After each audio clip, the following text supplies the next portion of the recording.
દેશ વિદેશની નકલમાં પડ્યો છે. 5,000 શહેરો છે ભારતના. દિલ્હી, મુંબઈ, કલકત્તા, મદ્રાસ, બેંગ્લોર, અમદાવાદ, ગાંધીનગર, વડોદરા, સુરત, ભરૂચ, રાજકોટ.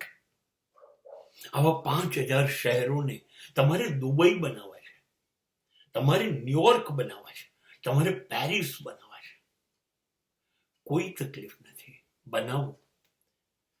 જેટલી આધુનિકતા આપવી હોય એ આપવી જોઈએ, મંજૂર. જેટલું લેટેસ્ટ થઈ શકે એ બધું આપો. એને એક્સપ્રેસ હાઈવે આપો, એને મેટ્રો ટ્રેન આપો, એને એક્સપ્રેસ ટ્રેન આપો, એને સૌથી વધુ એરપોર્ટ આપો, રેલવે સૌથી સારી આપો, સારામાં સારા રસ્તા આપો, સારામાં સારા ફ્લાયઓવર આપો, પુલ આપો, જે આપવું આપો, રિવરફ્રન્ટ આપો. બધા ઉદ્યોગો શહેરને આપો, બધા બજારો લેટેસ્ટ શહેરને આપો. શાનદાર સ્કૂલો, શાનદાર કોલેજો, શાનદાર હોટલો, શાનદાર ક્લબો, શાનદાર થિયેટરો શહેરોને આપો. ચમકાવી દો એને ન્યુયોર્કની જેમ, પેરિસની જેમ, પણ 5,000 ચમકાવો. હવે થાય છે શું? આકર્ષણ તો સારી જ વસ્તુનું થાય કે કેટલી સરસ સ્કૂલ, કોલેજ, હોસ્પિટલો, થિયેટરો, રસ્તાઓ, ટ્રેનો, બસો, એરપોર્ટ. અદ્ભુત છે શહેર. અને એટલે થાય છે શું? બધાને સારું તો ગમશે ને. કોને પછાત રહેવું ગમશે? દરેકને મોલમાં જવું છે, દરેકને જીન્સ ટી શર્ટ પહેરવા છે, 5,000 વાળા બૂટ પહેરવા છે અને ક્લબમાં નાચવું છે, આધુનિક કામ કરવું છે. તો 15 લાખ ગામડાના જે યુવાનીઓ છે ને, એ ગામડામાં તરસે છે, તરફડે છે, ચાલો શહેર તરફ. અને શહેર તરફ દોડ મૂકે છે. કેમ કે ગામડામાં સિવાય ખેતી શું છે? કશું નથી, કોઈ આધુનિકતા નથી. એ જ જરી જૂરી પણ પુરાણી પદ્ધતિથી જીવાય છે. કંટાળી ગયો છે યુવાનો વર્ગ અને દોટ આંધોઈ મૂકે છે. ભણવું છે તો શહેરમાં, કમાવું છે તો શહેરમાં, જીવવું છે તો શહેરમાં. બધા આવી ગયા.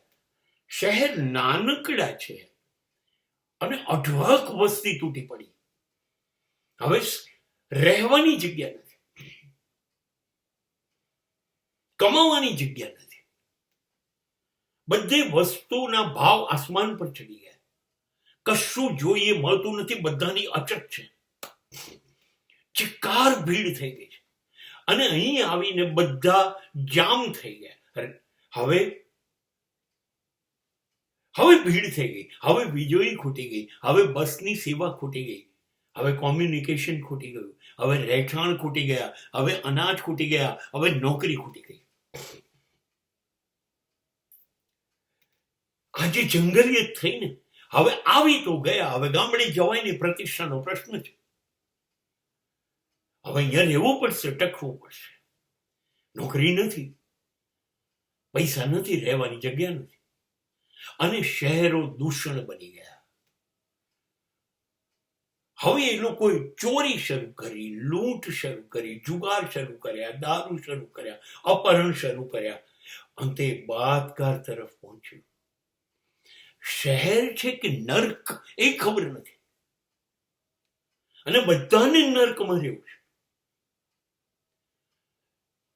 મુંબઈ રેલવે સ્ટેશન પર સવારે 5 વાગે થી સાંજ સુધીમાં રોજ લાખોમાં માણસ મુંબઈમાં સેટ થવા ઉતરી જાય છે.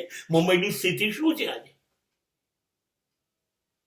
આ સ્થિતિ કલકત્તા, દિલ્હી, ચેન્નઈ અને આ સ્થિતિ અમદાવાદની છે.